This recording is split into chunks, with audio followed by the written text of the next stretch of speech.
রমজানুল কারীমের শেষ দশকের প্রতিটি রাত একটুও না ঘুমিয়ে সারা রাত জেগে থাকা এবং জেগে ইবাদতবন্দি করা, এটা নবী আলাইহিস সালামের গুরুত্বপূর্ণ একটি সুন্নাহ। প্রিয় দর্শক, আমরা যারা কর্মজীবী এবং নানা কারণে আমাদের সারা রাত জেগে ইবাদতবন্দি করার সুযোগ হয়ে ওঠে না, আল্লাহ রাসূল সাল্লাল্লাহু আলাইহি ওয়াসাল্লামের বিভিন্ন হাদিসে কিছু কিছু ছোট ছোট আমল রয়েছে যে আমলগুলো করার মাধ্যমে সারা রাত জেগে ইবাদতবন্দি করার সওয়াব আমরা পেতে পারি। সেরকম কিছু আমল আজ আমরা শেয়ার করতে চাই।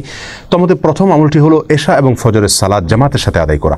এ বিষয়ে সহিহ মুসলিমের এক হাদিসে বর্ণিত হয়েছে, রাসূল আকরাম সাল্লাল্লাহু আলাইহি ওয়াসাল্লাম ইরশাদ করেছেন, মান সাল্লাল আশা ফি জামাআতিন কানা কা কিয়ামি নিসফি লাইলা। যে ব্যক্তি এশার নামাজ জামাতের সাথে আদায় করবে, আল্লাহ সুবহানাহু ওয়া তাআলা তাকে অর্ধ রাত জেগে ইবাদতবন্দি করা, দাঁড়িয়ে ইবাদতবন্দি করার সমান সওয়াব দান করবেন।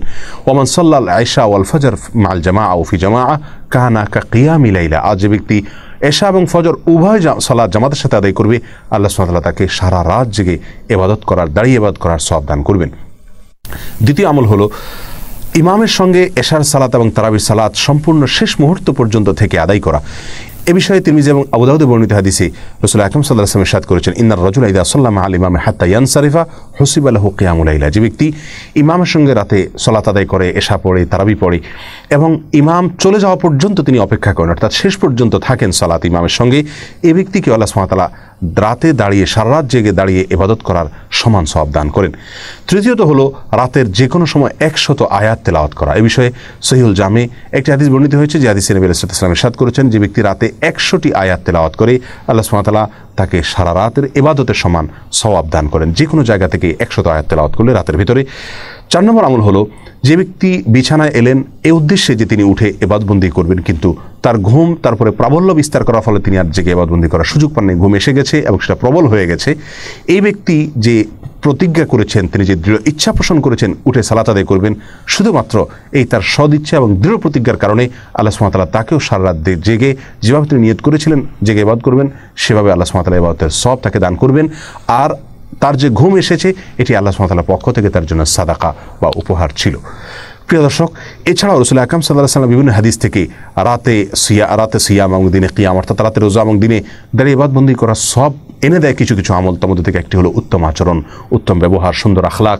আরেকটি হলো ইয়াতিম এবং বিধবা, এই সমস্ত লোকদের জন্য যারা কষ্ট করে, পরিশ্রম করে, তাদের কল্যাণে যারা কাজ করে। তৃতীয়ত হলো জুমার দিনের যত আদব আছে, যত সুন্নাহ আছে, সেগুলোকে যারা ফলো করেন এবং মেনে চলেন। আর চতুর্থত হলো আল্লাহর রাস্তায় রাত জেগে যারা পাহারাদারির কাজ করেন একদিন এবং এক রাত, তাদেরকে আল্লাহ সুবহানাহু ওয়া তাআলা রাত জেগে ইবাদতের সওয়াব দান করে থাকেন। প্রিয় দর্শক, অতএব আমরা এই সমস্ত আমলগুলোর মাধ্যমেও রমাদানুল কারীমের শেষ দশকে রাত জেগে ইবাদতের সওয়াব আমরা নিজের করে নেওয়ার চেষ্টা করতে পারি। তবে বলাই বাহুল্য, সারা রাত জেগে ইবাদত বন্দেগী করা আর এই সমস্ত আমলের মাধ্যমে শর্টকাট ওয়েতে ইবাদত বন্দেগীর সওয়াব অর্জন করা, দুইটা আসমান এবং জমিন যেরকম তফাৎ, তার চেয়ে বেশি তফাৎ এই দুইটার মধ্যে রয়েছে। অতএব আমরা চেষ্টা করব রমাদানের শেষ দশকের প্রতিটি রাত জেগে ইবাদতবন্দি করার। যদি সেই সুযোগ না হয়, তাহলে অন্তত চেষ্টা থাকবে এই সমস্ত আমলগুলোর মাধ্যমেও আমি সারা রাত জেগে ইবাদতের সওয়াব যেন নিজের করে নিতে পারি।